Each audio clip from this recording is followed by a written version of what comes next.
হাজবেন্ডের সাথে ঝগড়া করলাম, 10 মিনিটে তার মাথা ঠান্ডা করলাম সিমাইয়ের এই মজাদার ডেজার্ট বানিয়ে। আপনারাও তৈরি করে নিতে পারেন, খুবই সহজ। তো এই যে সিমাইটা হচ্ছে আমি ঘি দিয়ে ফ্রাই করে নিচ্ছি হালকা আছে, সিমাই যেভাবে রান্না করতে হয় সেম। তো আমাদের ফ্রাই করা হয়ে গেছে, আর জাল দেওয়া দুধ ছিল সেটা অ্যাড করে দিলাম। এখন এই যে চিনি অ্যাড করলাম, যে যেমন মিষ্টি খায় সে তেমন দিবেন। আপনারাও তৈরি করে নিন মাথা ঠান্ডা করা এই ডেজার্টটা।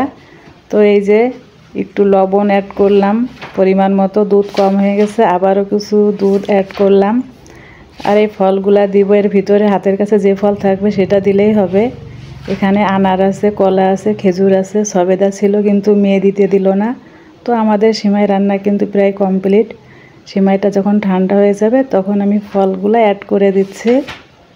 তারপরে এই যে সব ফল দেওয়ার পরে আমি মিক্সড করে নিচ্ছি। কিছু সময় কিন্তু এটা আমি ফ্রিজে রাখবো, ঠান্ডা অবস্থায় খেলে খুবই মজা লাগে। আপনারা তৈরি করে নিন, খুবই মজাদার একটা ডেজার্ট।